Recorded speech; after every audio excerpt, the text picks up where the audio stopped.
कहानी का शीर्षक भय का आखिरी द्वार। अध्याय 1 अधूरे सपनों का गांव। कहानी शुरू होती है उत्तराखंड के एक छोटे से गांव धनघाटी से।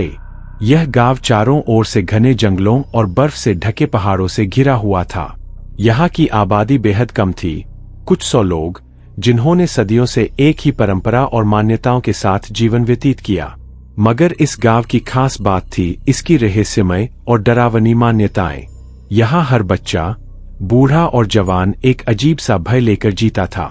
गांव में कई पीढ़ियों से एक मान्यता चली आ रही थी कि गांव के ठीक उत्तर दिशा में स्थित पुराने मंदिर के पास जाना मौत को बुलाने जैसा था।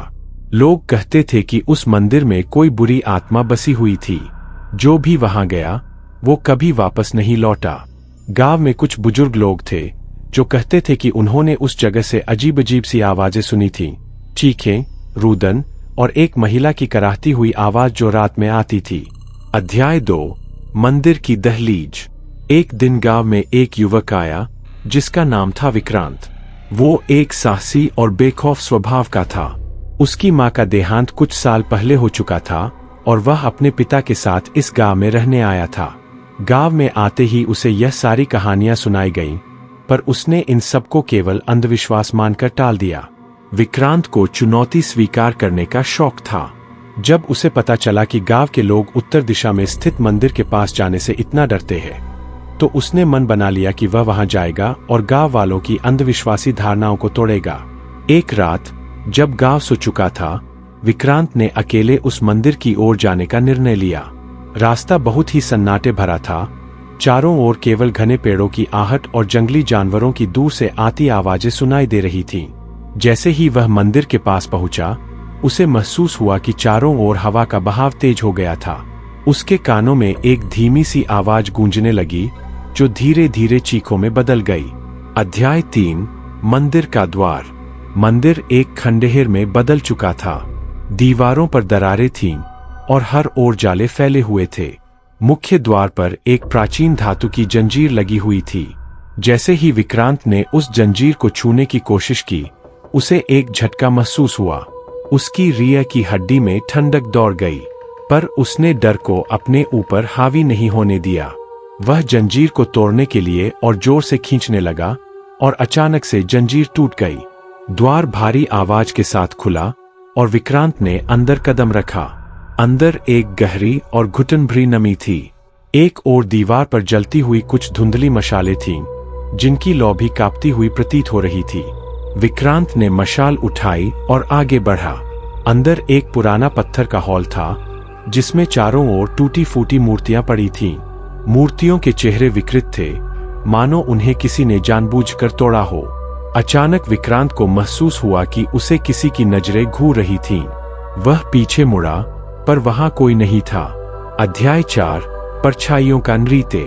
जैसे ही विक्रांत हॉल के मध्य पहुंचा, उसने देखा कि सामने एक विशाल प्रतिमा थी। प्रतिमा का चेहरा ढका हुआ था, पर उसकी आंखें खुली थीं। उन आंखों में कुछ ऐसा था जो उसकी आत्मा को चीरने के लिए काफी था। अचानक हवा का बहाव और तेज हो गया। मंदिर के चारों ओर दीवारों से अजीब अजीब सी परछाइयां निकलने लगीं। वे परछाइयां इंसानों की तरह दिखती थीं, पर उनके चेहरे विकृत और भयावह थे। विक्रांत ने देखा कि उन परछाइयों का नृत्य शुरू हो गया था। वे चारों ओर घूमने लगीं और उनकी चीखें विक्रांत के कानों में गूंजने लगीं। विक्रांत ने खुद को संभालने की कोशिश की, पर उसकी टांगें कांपने लगीं। कौन हो तुम? विक्रांत चिल्लाया, पर कोई उत्तर नहीं आया। तभी एक परछाई विक्रांत के बिल्कुल पास आ गई। उसके चेहरे से अजीब सी सड़ीगली बदबू आ रही थी। परछाई ने विक्रांत की ओर हाथ बढ़ाया और उसके शरीर को छूते ही वह दर्द से चीख उठा। उसे महसूस हुआ कि उसकी चमड़ी जलने लगी थी। अध्याय 5 आखिरी दरवाजा। विक्रांत ने किसी तरह खुद को संभाला और मंदिर के पिछले हिस्से की ओर भागा। वहां एक छोटा सा दरवाजा था, जिसे देखकर उसकी उम्मीद जगी। उसने दरवाजे को धक्का दिया, पर दरवाजा अंदर से बंद था। उसने पूरी ताकत लगाकर दरवाजे को खोलने की कोशिश की, पर वह हिल भी नहीं रहा था।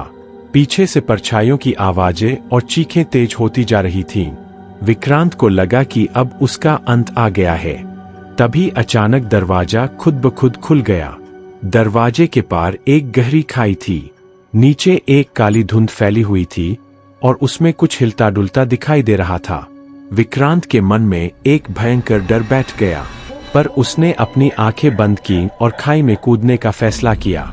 अध्याय 6 खाई के पार। विक्रांत जब खाई में कूदा, उसे ऐसा लगा मानो समय थम गया हो। उसके चारों ओर एक अजीब सी ठंडक और सन्नाटा था। अचानक उसे किसी की फुसफुसाहट सुनाई दी, एक महिला की आवाज, तुमने मेरा द्वार खोल दिया, अब तुम वापस नहीं जा सकते। विक्रांत की आंखें खुलीं और वह किसी अंधेरे, भयंकर जगह पर था। वह जगह गांव के जंगल से अलग थी। चारों ओर मरे हुए पेड़ और हड्डियों के ढेर थे। सामने वही महिला खड़ी थी जिसकी आवाज उसने सुनी थी।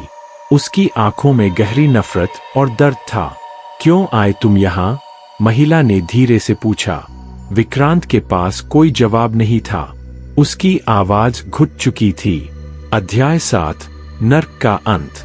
महिला ने धीरे धीरे उसके पास आकर कहा, अब तुम मेरी जगह से कभी नहीं जा पाओगे।